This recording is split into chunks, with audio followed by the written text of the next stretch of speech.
Hi, everybody. Welcome back to Old Riffs, the original. We're like Coke Classic of this. Anyway, we have some pictures to show. Go ahead and take us through it there, Squeepy. Can we be Pepsi Crystal?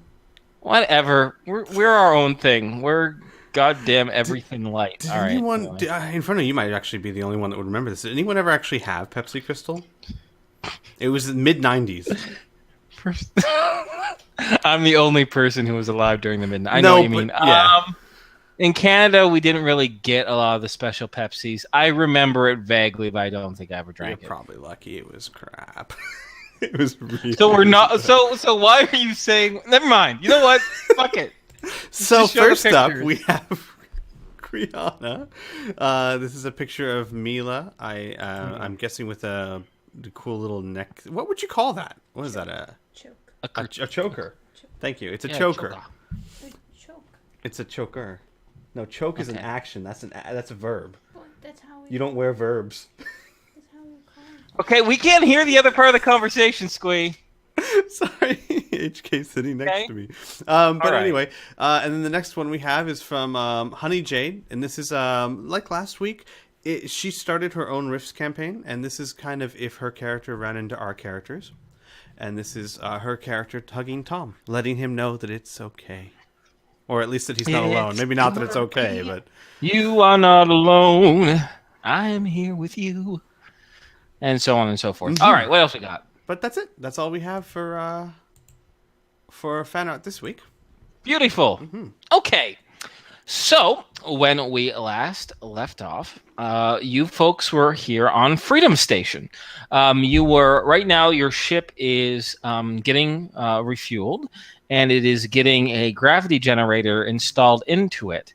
In addition, some cargo is being loaded, some hydrogen oxygen mix of fuel is being offloaded, not for your own engines, but for transport, for you to do a quick run, very simple transport job to a developing space station called Space Station Ingenuity.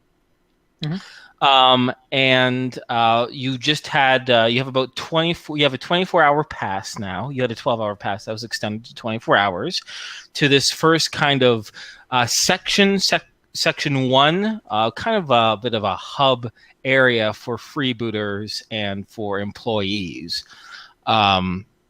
here on Freedom Station. And now last session we said it would be really nice to start off the session with, you getting back to your ship with everything installed and loaded and everything like that. But before we do that, I want to see if there is any sort of anything else people want to buy, or more importantly, anything people want to role play before we get to that starting point. I have a role play. Okay. What about anybody else? Not that I can think of. No. Okay. Piffy? And Piff's gone. So You asked the wrong question. Clearly, he could have just said no. But this also brings to the other point. Hi, Piff. Hi. Oh, and he's muted. Oh, you Piffy? noticed. I Hi. see. Yeah, wait. Yeah. And actually, I asked you a direct question just before you left. So I hope it was a question that didn't really mean anything, and I took it the wrong way and just left. yep, That'd be that's great. exactly. Yeah, pretty much. I asked if you had any role play or anything you wanted to buy on Freedom Station. Oh, before fuck we this. start this. Yep, pretty much. Okay. So, but do you have anything, any sort of role plays in mind, or anything you want to buy, or any questions you want to ask from last session? No, I think I actually got as much as my character would get. Great, wonderful. So, Byrne, before we get on to you, I also just want to make a note for those who are wondering where everyone's favorite crazy might be. Criana is just staying after work for a little bit. She has extended hours, and if she is not completely dead, she's going to come on and join us a little bit later on tonight. So there you go. I do have a quick question as far as buying Okay. things go. Okay. Only because it's been a week and I don't quite remember. Was there anything at all that would sell any form of knife? Mm-mm. didn't think so. No weapons whatsoever are Okay. here in this little hub, either in the bodega or anything else. All your weapons are left on station, and your current security clearance level does not permit you to buy or sell weapons whatsoever. Got it. Okay, got it. I'm good. Great. So, all right. So, what did you have in mind there, Byrne? What were you hoping to do? I was going to give Blink some spending cash. Okay, so well, let's slide into role play if that's okay by you. So where do you think would this be best? Have yourself a little talking back and forth just while you're hanging out by the bar there, perhaps? Yeah, sounds good. Okay, great. Do you want to kick us I'll off? Okay. Hey, Blink. Would it be all right if I saw your ice card really quick? You have one, right? She goes, "Of course I do." She says, "I have a few." She kind of quirks an eyebrow, and she, of course, blinks in that successive way to you, and her right ear twitches a little bit. And she says, "Why do you want to see my ice card?" Well, because you're now part of the group, you're entitled to some spending cash, and I was going to give you some. Oh, she says, "Well, that's really kind." And she kind of takes you by the shoulder a little bit and guides you to a little bit more of a private area. And she says, well, there's a few things. It's really nice that you consider me a part of your group, but once again, I don't know how long I'm going to be with you, and I'd feel really bad if I owed you anything. And then she pauses for a moment, and she says, and if this is a gift, I have to say I'm really touched, and I like that a lot, but I would just have a follow-up question in regards to that. Tom's going to look confused and go, okay. She bites her bottom lip, and she says, "You're pretty rare, Tom. Even when we were on Earth, and even up here, most people don't give things freely. I personally think you're the best combination of tough when you have to be and generous when you want to be. But I have a question for you. This, she kind of scratches her forehead a little bit and her eyes close a little bit. This creature that came to visit us, this Tyrath thing, can he protect you?" Yeah, I would think so. You would think so? She says, okay. So if 100 ships came after you, if assassins came after you or me or anyone else, if people that you trusted were bribed to betray you, this Tyrath would protect you? Well, back home, there was one situation where, well, we were kind of in danger of being killed. We called for him to help, and he took us and transported us to a very far way away.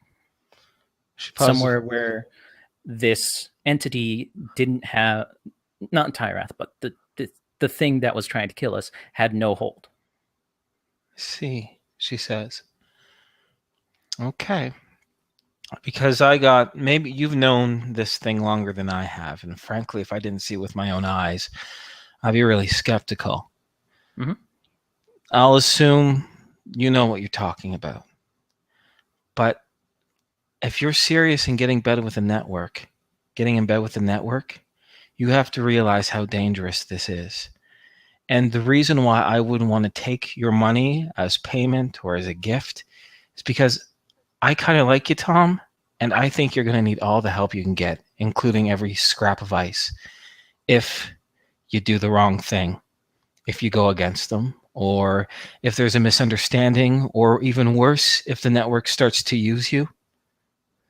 You understand? Yeah. She kind of gives you a bit of a nudge. Besides, I'm not helpless. I got paid really well after our expedition. Plus helping Stephen Ward. So True. I'm pretty set for cash. Besides, I got higher clearance here on Freedom Station than you even do. Yeah. So if anything, I that's- should be giving you charity. And she gives a bit of a laugh. Well, that's kind of why I was gonna give you some spending cash, because you have more access to. Oh, you want me station. to get you something? No, in case you wanted to get something. Look, one of the things that we said when you were thinking of joining us, and you're with us right now, was that you were going to be able to have a little bit of our cash to, use however you like. And if you want to leave, then we'll make sure that you at least have something to take with you. She gives him a nod and she says, okay, well then, can you do me a favor? Yeah? Can you hold on to it for the next week or two? Just to be Yeah, sure. sure. She says, okay, great. Mhm. Awesome. Anything else you wanted to add up? I mean, add up. That made sense, Inferno. Anything else you wanted to discuss? No, I think that's good. Okay, so we'll wrap that little role play up, and we'll get started. So,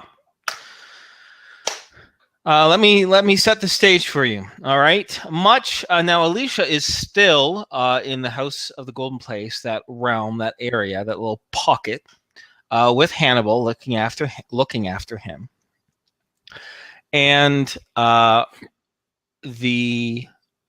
some arrangements have been made, of course. When you enter the Twilight Covenant, you do notice in a small section in between where your one of your engine blocks is and the small nuclear reactor used to power most of your other systems.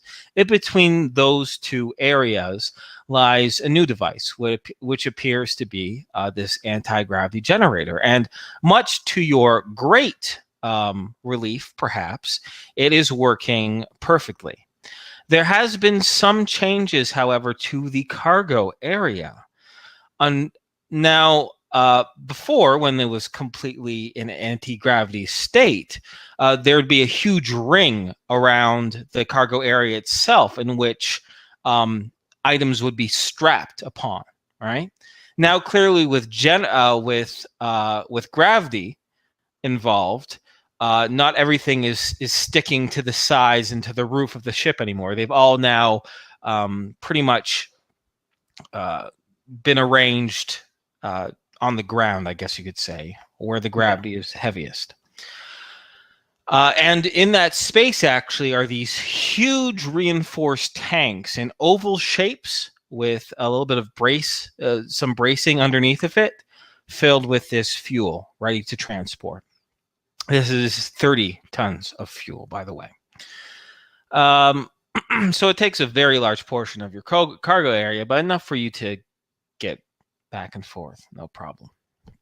In addition, Stephen Ward does contact you and says that once he gets confirmation of the delivery, he's created a small account, a deposit account here on the link in Freedom Station.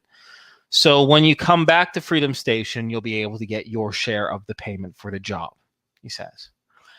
The plan is for you to get just a percentage, getting 20% of the contract. But in addition, you don't have to worry about paying for fuel. So once you return to fuel, he wants you to keep a log of the fuel that you use to get there, right? And to get back to Freedom Station. You don't have to go back to Freedom Station right away, but as long as you keep log of the fuel that's used, he will reimburse you for it. Okay? And that's about it. Do we have any questions before you guys head off? I think I'm good. Okay. Now, Sweet, Biff? No, none from me. I'm good. so I'm going to say one, mostly because the time pretty much is congruent with this, but more importantly, for the sake of simplicity, we'll say the hour that you're ready to leave is also around the 24-hour mark, hitting the backpack, the House of the Golden Place, you being able to access it again. Okay, so you only have to be in the dock for about 30 minutes or so before Patrick can use his magic item again and retrieve your pilot and your dog. Or what you can do, of course, is have Tom pilot the ship out of there and retrieve them when you're far, far away in space. I kind of like the second option. Okay. Is that fine with you guys? I like the second option with one exception. Al would actually probably go up to Blink and say, Blink, how familiar are you with, say, bugs or other devices that might be put on a ship to track it? She gives a series of 5 blinks and she says, not really anything, if I'm to be honest. All right, fair enough. I mean, there have been people on the ship when we weren't here, just kind of twitchy about it, I guess. She goes, yeah, that's a good mindset to have, considering what you're getting yourselves into. But I wouldn't know, I'm afraid. All right, well, all right. Thank you, though. And then Al would go to the others. Does anyone have any ideas? Look, I mean, if we were back on Earth, I mean, I know how to sweep for bugs, but I wouldn't even know what they look like up here. Well, I know general electronics. Still need some sort of microphone. And some sort of power supply. Well, power supply you can attach to the ship itself, but... Well, what I'm thinking is, do we have any way of determining, or using something to detect if something's sending a transmission, or if, say, for example, there's power going to some place that doesn't generally need power, or something like that? Theoretically, but I don't know how power works on this ship. Al just kind of sighs and shakes his head and just says, we are so out of our element. Yeah. Well, we had to start somewhere. True, but the problem is, if we can't even determine if there's a bug somewhere on the ship, we can't even treat this ship as... I don't know. Maybe I'm just being paranoid. Well, maybe. Doesn't hurt to check. Right? That's excellent. How? Well, I mean, we can always just look around. I mean, you know general hiding spots, and you point at something that looks strange, and we'll take a look at it. All right, well, I'll do my best. Oh, level-headed Patrick, how I missed you. Missed you like for the past week, not like you've never been level-headed. No, anyway, for years. so that implies skill checks are going to happen. So I'm going to make an assumption, and then you can tell me explicitly what skills you want to use. I'm going to assume that you guys are going to do a kind of a conjoined check with Al using a skill to detect, I don't know, like concealed devices or something like that, and Patrick using an electronic skill. Is that fair enough to say, or what skills are you guys thinking of using here? Burn might actually have something. He knows most about ships. I'm not too sure. Plus, I'm piloting the ship too. But you can sweep for the stuff before you hit the pilot's chair. Yeah. I think the only thing that I have is maybe Pilot Spacecraft Advanced. That's really it. Yeah, it's really just knowing how to use them. Yeah. I'm going to need a little bit of GM thoughts on this one. Uh-huh. All right, there's not really like a spycraft type skill. Of course not. But I would say, I would hope, and of course you can disagree, but Al would have had training on what bugs are, how to install them, etc. I have intelligence, which is kind of like it. I have detect ambush, which and I have concealment, which is concealing small objects. Well, concealing small... What's a bug? That's true. Small object. So I would use concealment in that case. Okay. So I'm going to throw in my own modifiers that I will not disclose. And I would like you guys to roll me your skill checks. And I want you to let me know how much you succeed or fail by. All right. I fail by 13. Okay. Oh, which skill to use? Let's see. If it's a physical thing, I would probably think that it would be a mechanical engineer because I might deal with more of the board and connection side. Okay. And what was the other skill that you were deciding on? Either that or electrical engineer because things are needed to get powered and it might look out of place. I'll let you choose whichever one you like. I think both of them you can have a good argument for. Like you would just be looking for it in different ways. So, for example, the mechanical engineering, you would be looking at the structures of the ship, the functions of the ship itself, and looking for something out of place. If you're to do electrical engineering, you'd be looking at the power supplies and seeing if power is being diverted someplace peculiar. Right. So I'll let you decide. I think he's You going can to do both, actually. Why not? Yeah. He's curious enough about the ship to probably just do that on his own. Okay. He'll probably do both. Yeah, so let you know how much you succeed or fail by. Okay, mechanical engineer. Mm-hmm. Succeed by 27. Great. And electrical engineer. Zero. Zero.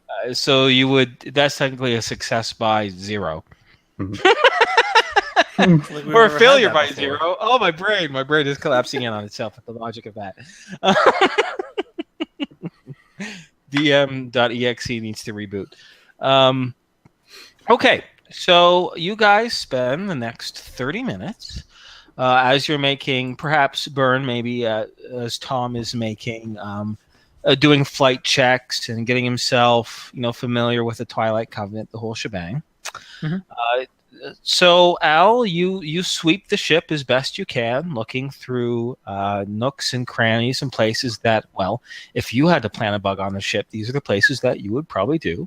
Well, Patrick, you check the mechanisms and the power supply to see if you see anything peculiar.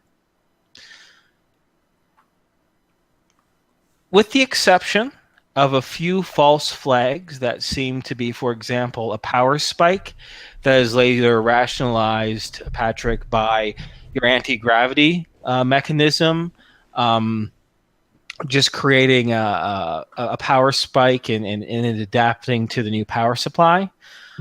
You, both Patrick and Al, do not detect any listening or surveillance devices upon the ship. Okay, well, Al would afterwards say, well, obviously we can't be 100% sure, but I really hate the idea of guarding everything we say every second we're on our own ship. So... Well, if you want to be overly cautious, I have one more thing. Oh?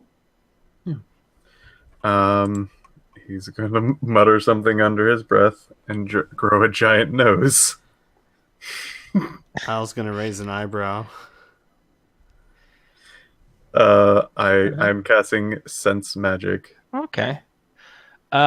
Your giant magical nostrils, with the exception of your own magical goods that you have with you, most notably being the bag, the knapsack, that is, the leather knapsack, you do not detect any other magical presence. Well...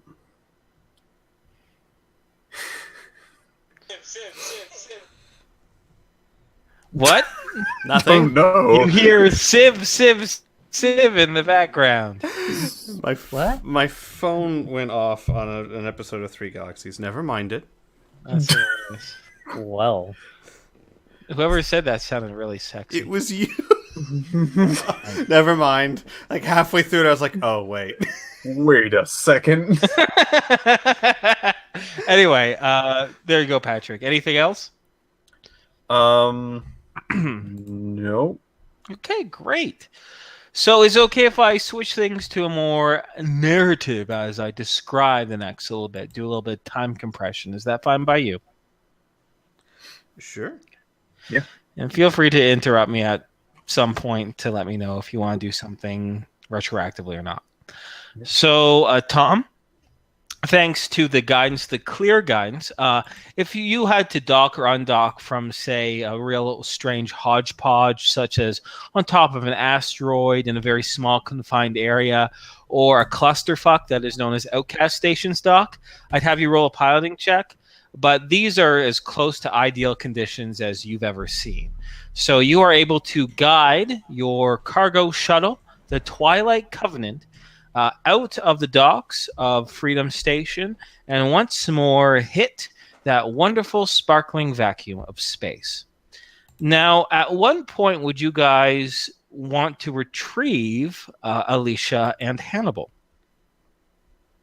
Oh, I would say pretty soon. I'd imagine she's probably going stir crazy in there.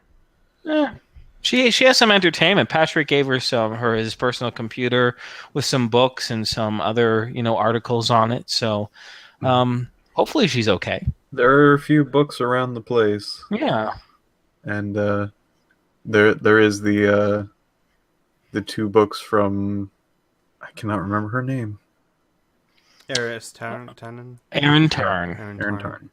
Mm-hmm. On second thought, Al might want to go spend some time. No.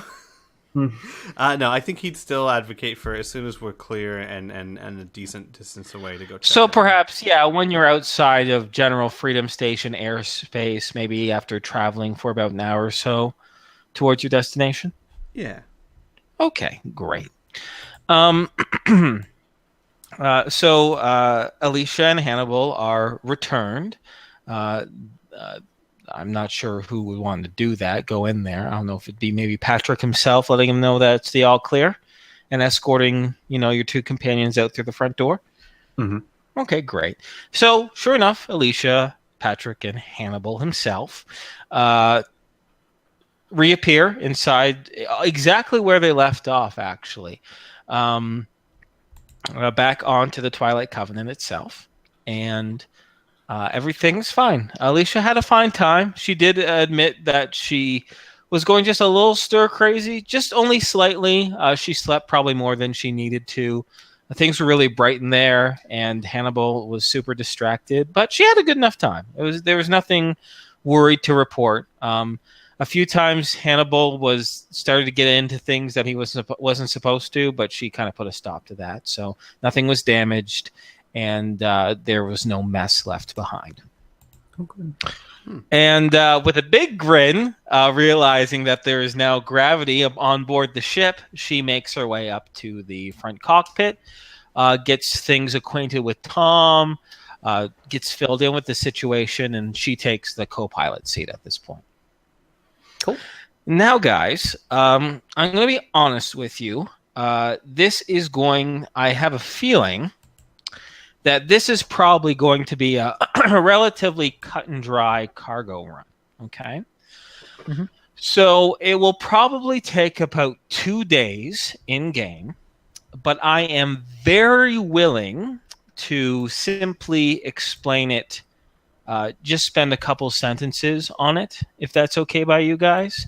And so we can get really speed up to your next in-game objective. Is that cool with you, or do you really want to do something else? Or As exciting as a fuel run could be.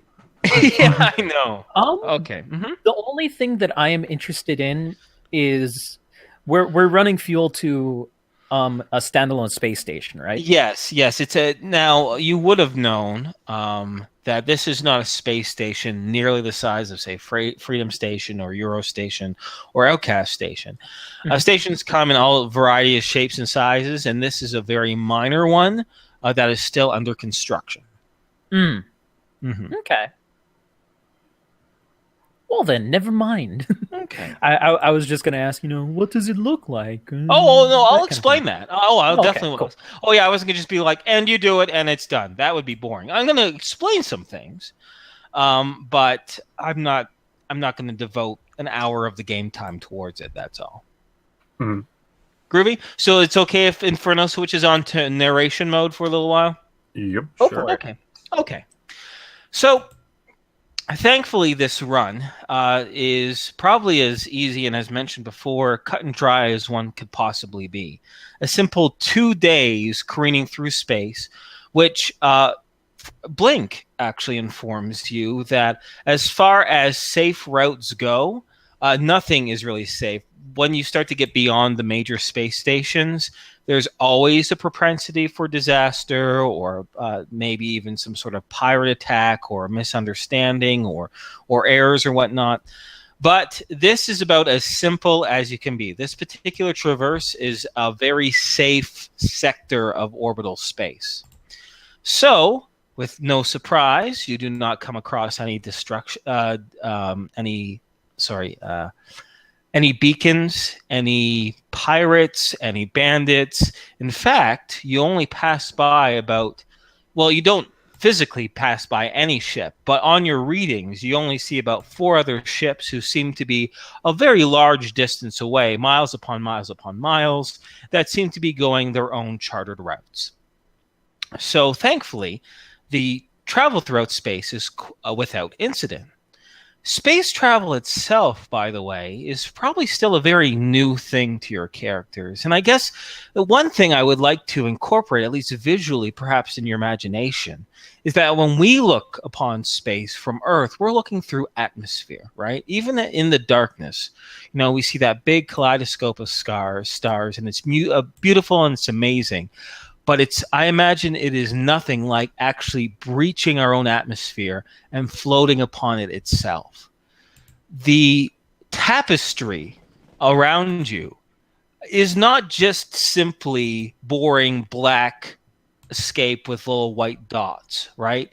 You can actually see colors. Certain stars themselves seem to emit a slightly different light, either color or frequency of light, and of course of brightness. And you can see too in the distance, and even in a few instances closer than one would expected, nebula, visual phenomenon, right? Small spatted colors, adding little highlights to the space around you. And it also allows you to realize how truly vast and huge the universe is. The space station itself, Space Station Ingenuity, as you approach it, of course, before you get any sort of visual contact, you do get a radio contact from individuals of the station. And what's perhaps somewhat humorous is that the people that you talk to, at least the main, for lack of a better word, traffic controller that you talk to, seems to be a little unsure of himself. You get the impression that perhaps this is a fellow who maybe is on the first or second day of his job. Many of his directions to you almost sound like questions, and you could almost swear you hear him away from the microphone asking someone else for guidance or for reaffirmation. In addition, which might be frustrating to your characters, is that you have to repeat yourselves a few times, like the name of your ship and who you're working for and what you're transporting. He requires this traffic controller requires quite a bit of reinforcement. But eventually, once you do get your clearance, as you burn your thrusters towards this minor space station itself, you get a very good idea of it. In fact, it is of spherical shape, almost like a vast wheel in space, all with spokes themselves connecting to a wheeled frame. Okay. It spins at a very, very, very slow pace, and you can see a good third of it is still under construction. And you can actually see as you pilot your ship to a momentary exterior dock in which you will connect your cargo bay to a smaller bay, and the fuel can be, released into the station, unloaded onto the station. You actually see probably about a half dozen workers on the exterior of the space station ship itself, constructing, welding, attaching. In fact, I would like all of you to roll me a D100, but Patrick, I would like you to make your roll easier, so minus 20%, please.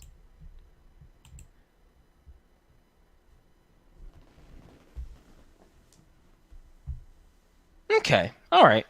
Tom and Al, they look like people in EVA suits doing their thing, all right? Because of the distance that you are. But Patrick, you're noticing perhaps maybe some small details or how they're carrying themselves. But you remember the robot that you constructed back on Earth, that Northern Gun Light Labor bot. And you realize that these things on the outside of the space station are more than likely robotic, not only in their mannerisms or how they move, but the very fact that some of their equipment, their welding equipment, their tools actually seem to be directly grafted onto their arms themselves, are actually extensions of their appendages and not just something that's in their hands.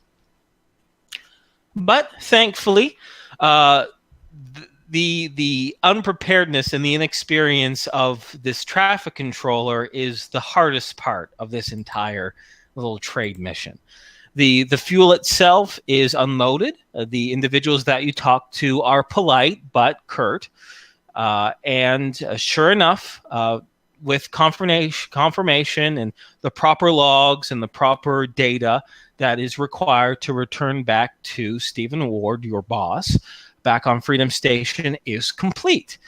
And with that, you are once again, you jettison yourself away from the, space station under construction, and you return on to a path, whichever you'd like. So where do you guys want to go next? Well, maybe we should go get paid first because we don't know. Actually, hang on. There's something important we got to figure out. So, guys, if I'm correct, our next step really is to go back to the Baron to get ready to go to Mars, right? If we want to do that immediately, yes. Yeah, if we want to go that route. If we want to go that route, then I am going to have to ask Blink if she wants to be, if she wants to stay with us or be left behind for now, or what's up? Well, let's back up and let's go it this way. What are our other to-do list items besides going to Mars? And I mean, like, not like obviously set up hospital or take care of red plants. I mean more immediate.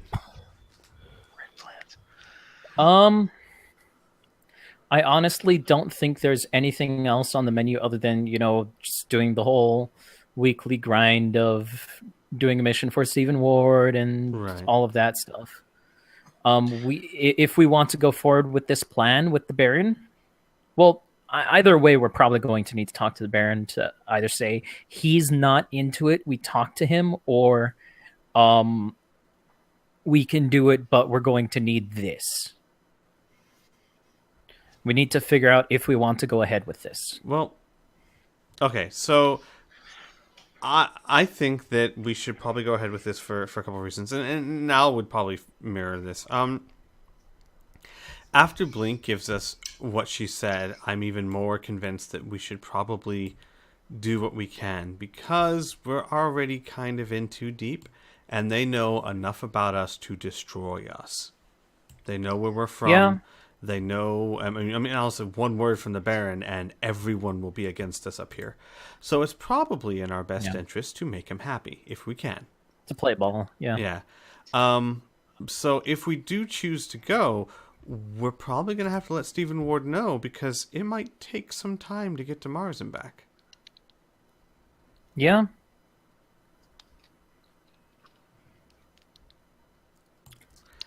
That could be on the list of things that we need.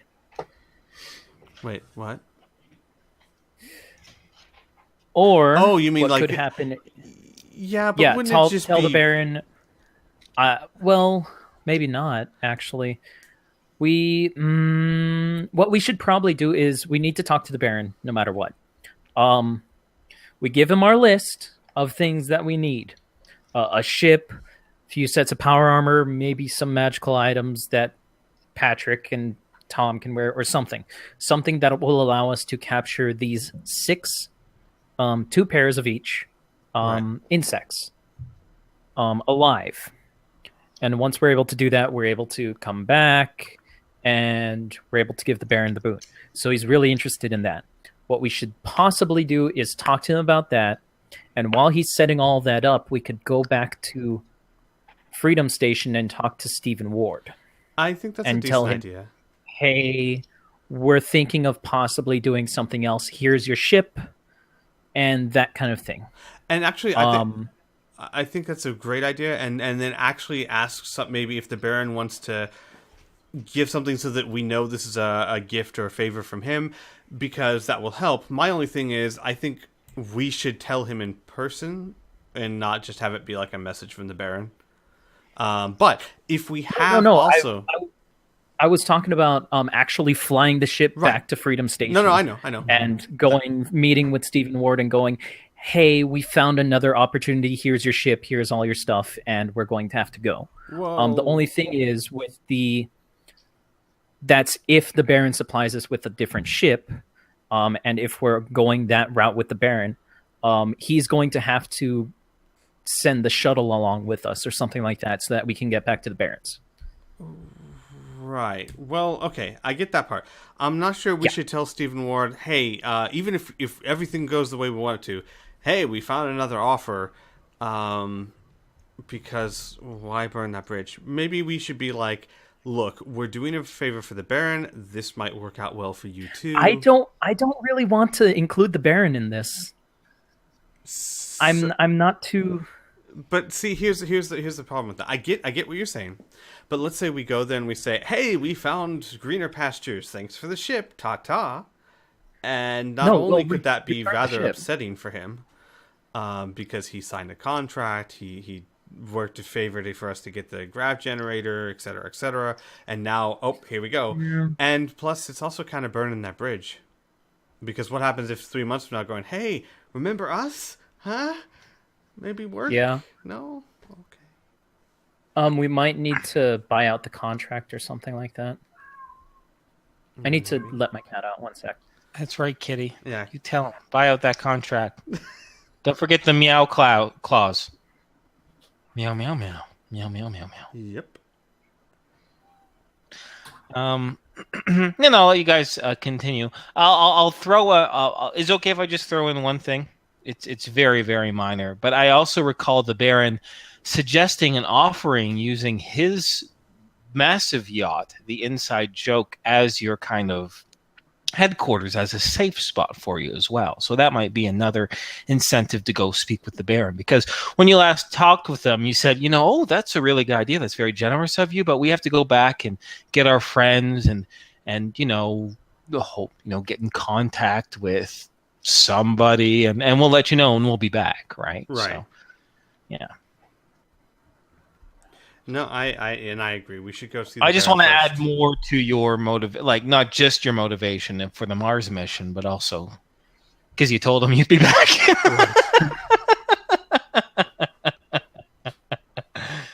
But you guys can do whatever you want, of course. Piff, I was unmuted that entire time. Woo. Oh, yeah. What are your thoughts? So, yeah, that sounds all nice and stuff like that. Like going to giant yacht Inside Joke place, saying, "Hey, we need these things if we want to get this favor of yours," and see what he says, I suppose. Mm-hmm. All right. Great. So shall we say you go to head for the last known location of the Inside Joke? First I would like to at least offer to Blink, hey, since I know that you're not comfortable with this, we're planning on visiting the Baron. Once you come with us, he will know that you're with us. So if you want, we can possibly drop you off at a different station for a while or something like that. Unless you want to do that in character. No. I had to roll something. Okay. She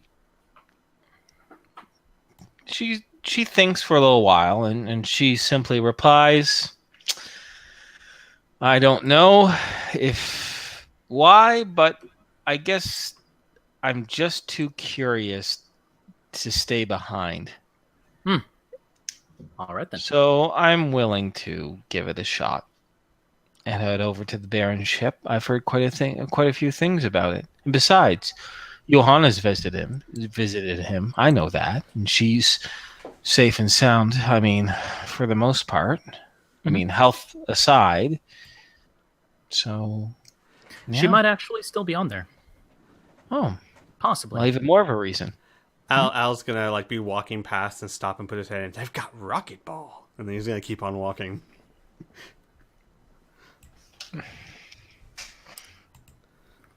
Oh, I've heard of Rocket Ball. I never played. Neither have I. All So. right. Okay. So continue. Okay. So let's continue on. Okay. So you fellows head over to the last known location of the inside joke. Interestingly enough, it's not there. However, about 30 minutes after arriving in that general quadrant, for lack of better words, you actually get a transmission. It's a long distance transmission, and it's nothing except new coordinates. Okay. All right. All of a sudden, I don't know why. When you said that, I was thinking you get to the last known location, and all you see is wreckage. That'd be a heck of a plot twist. It would. No, you don't. Yeah, the ship isn't there. Al would say, "Well, who's piloting right now?" Up to Burn if he wants to pilot, or if you want to bring it off to Alicia. I'm quite neutral. Okay, so yeah, Tom is. Al would say to Tom, "Is that reachable coordinates?" Yes. Yeah, definitely. You have the fuel for it. It's only another half day's travel, you estimate. Mm-hmm. Well, nothing for it then, I guess. Let's go. Check it out. Yeah. Great. So sure enough, you follow the coordinates, and once again, you are greeted by the impressive look of the inside joke, which, in fact, I'll bring you all back over to, because I like looking at the inside joke. I like the design of that ship. We'll put away the plans now, though. And you are able to dock without issue. Once again, you are greeted in this time by who are you assuming employees of the network or of the Baron himself. All these individuals, there's no set uniform of these people, by the way, but you do notice that the armor that they wear, the weapons that they brandish, and their general hygiene is very, very clean and very professional. And likewise, they are very professional towards you. Beforehand, when you first visited the inside joke and when you first stayed there for a few days, there were a lot of people kind of looking at you, in inquiries, a few whispers here and there. But now there's less of that atmosphere. There's still people who take long, inquisitive looks at you, but less whispers, less of a conspiratorial tone that you feel that vibe. And once again, you're escorted respectfully through the corridors and back to the same I guess you could say, same dormitory, the same apartments, the same the place where you stayed before, with, of course, food being refreshed, drink being refreshed, and all the amenities once again open to you. You're also informed by the staff that is serving you, that's assisting you, that they've made arrangements for you to meet the Baron in about 3 hours' time. And at that time, they will gladly escort you down to his meeting space, where he is very eager to speak with you again. So Although I'm curious as to how you guys would like to spend your 3 hours, the next scene I have in mind is, of course, a face-to-face with Baron Dioxin himself. You Go go ahead. first. Okay, I will go first. I would like to spend, or Tom would like to spend his 3 hours going through the database and trying to find anything, art related. Perhaps out of Oh my character, goodness. some really great Bob Ross episodes. Tiny little happy trees here and there, and a little happy little brook here. Roll me D100. All right. There's 55. no accidents or mistakes, only happy accidents. It's true.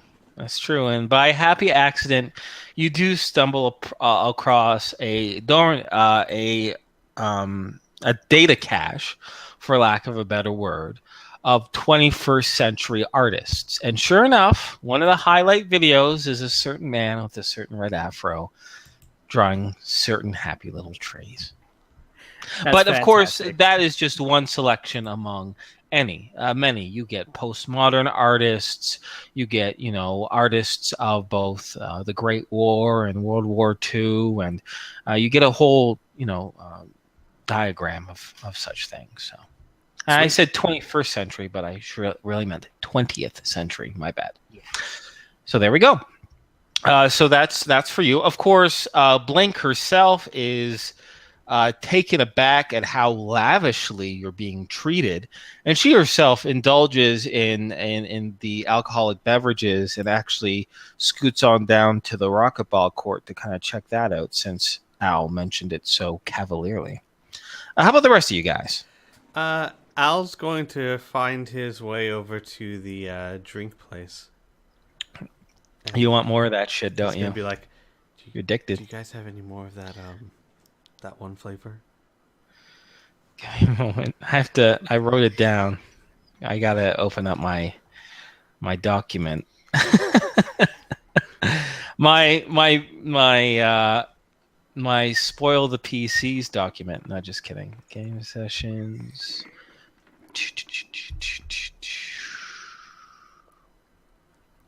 Oh.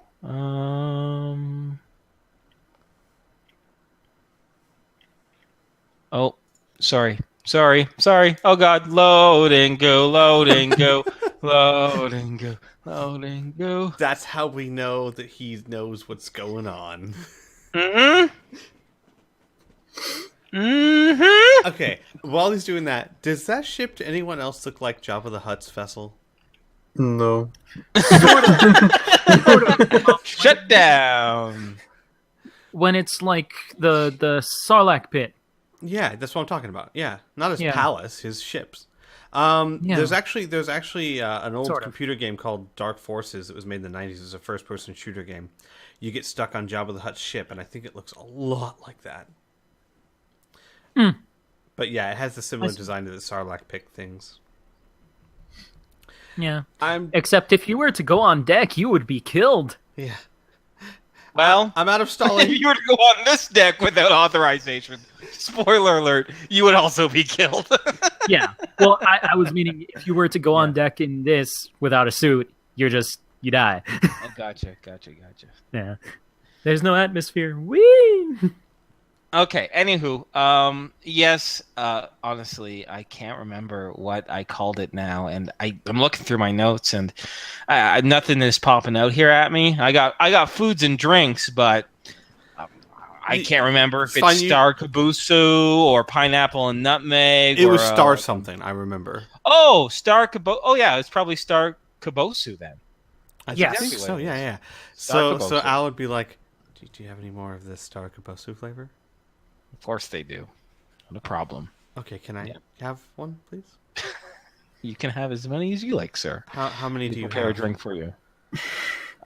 We have enough here for 50 glasses. Right. Does it come in a travel form?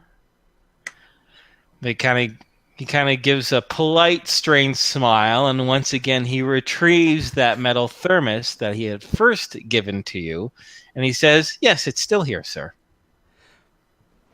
Right. Thank you. You're welcome. Al looks like he's not exactly satisfied, but he's straining their patience. So he takes it and goes. And then he's going to spend the rest of his time on the database looking at Martian bugs. Now that's interesting. Give me a moment on that. I'll get back to you. Mm-hmm. Patrick. Patrick is actually doing the same thing that Al's doing. Hmm. Besides the drink part. Well, didn't you just make my life so much easier? You guys are all business, and Tom's watching painting. So you're able to access a little bit of information. I'll give you I'll start spilling it out to you.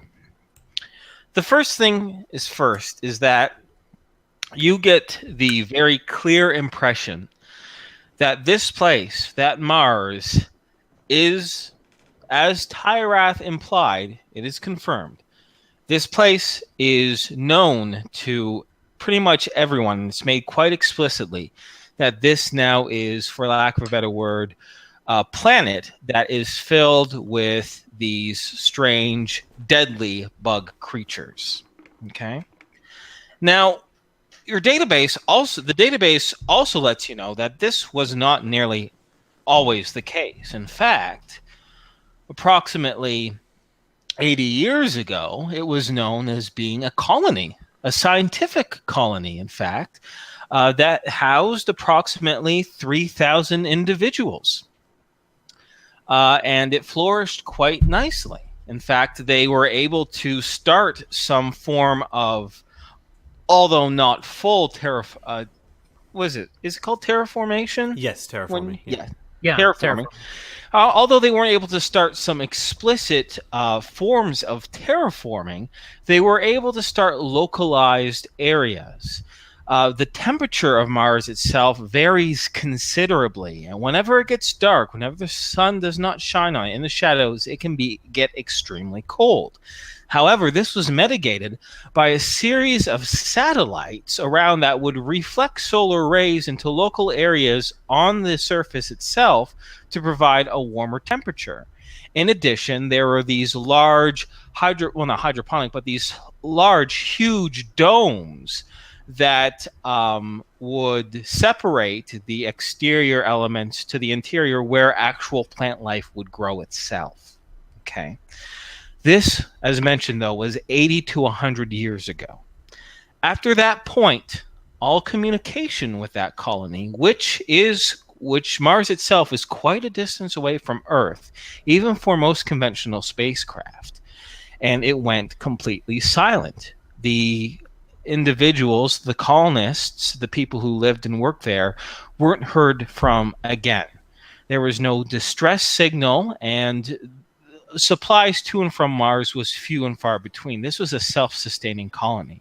In addition, in times after the rift, or as they call it here, after the flash, very few people really people were too busy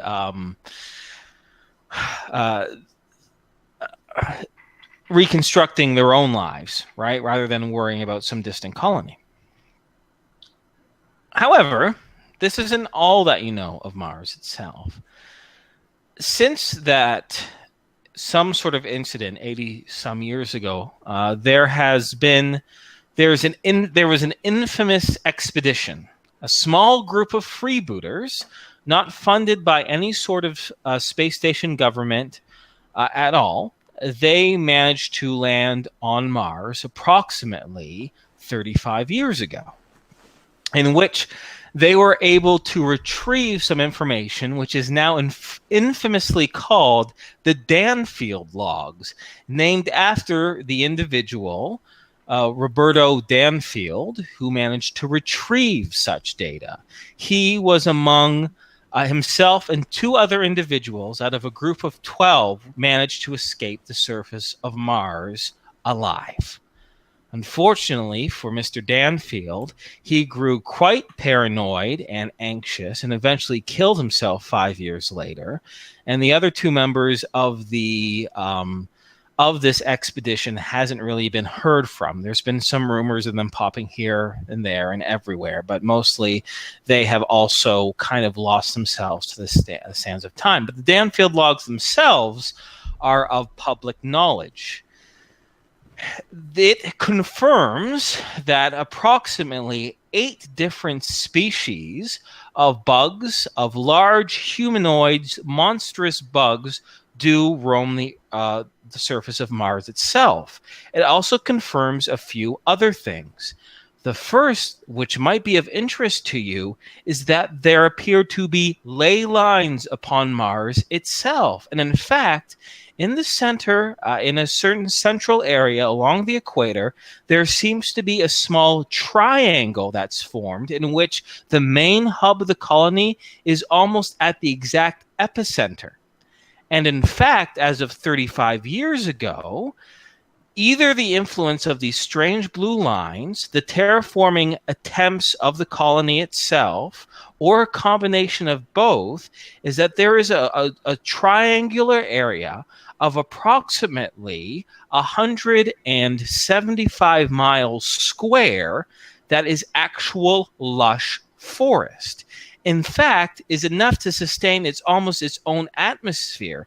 It's able to absorb enough of the carbon dioxide on Mars itself where one can breathe without a helmet. However, as soon as you go beyond that, the carbon dioxide levels spike up. And of course, dust storms and solar problems will once again assail the area. But ever since then, most expeditions, most individuals avoid Mars like the plague. And once again, you're able to find a few logs of some attempts to get there, but actually none other than the original Danfield expedition appear to have been successful. Now, one added bit of information. You do notice that in the query the query as far as Mars or Mars colonies or insectoid creatures on Mars, or a lot of search queries that you put in through the network's interior link, there's public information and then there's clearly encrypted information that you do not have access to, which implies there might be more to Mars, more that this network has on Mars, but you are not able to access it. You do not have nearly the correct clearances. And in fact, I'll even go so far to say that August can confirm that this encryption is extremely tight, and the security measures are beyond anything he's seen, either in orbit or on Earth. Eesh. All right. Hey, I was just thinking. Like, Al would probably nod over to Patrick. Yeah. If Mars is this well protected, maybe there'd be other reasons to send us there. I mean, maybe we can convince the Baron to give us more support if there's something there he wants to. I mean, other than eternal youth. I think that's a fair enough bargain. I mean, eternal youth for expedition supplies. I agree that it is a fair enough bargain, assuming he believes it. I'm just saying that it might be... Well, look at it from his point of view. Yeah. We come back with no evidence whatsoever that we've actually talked to the guy, and tell him we've talked to him, and that he told us that if we go to Mars and capture these insects, that this guy will get his boon. That might be a little hard to believe. He believed that we could have a creature grant him Indeed. at least an extension of life, and he has given us this far with just our word. Very true. And maybe it won't be a problem at all. But in my experience, it's very easy for people to believe until it starts costing them resources. I'm just saying that this is another maybe bargaining chip we can use if we have to. I'm not suggesting we come out the gate saying, hey, by the way, if there's something at Mars you need. Al, you have been very generous in the past with money and favors and things like that. I'm just saying that out the gate, sometimes you do that. just a smidge. Don't hurt me. Al would take a sip of his drink and be like, "Why, Patrick? I don't know what you're talking about." And then I'll just kind of there was that one time where you gave up like 2 million credits. Was it 3? As he does that, like Al's chair is like squeaking back into position. Mm-hmm. There was this other time.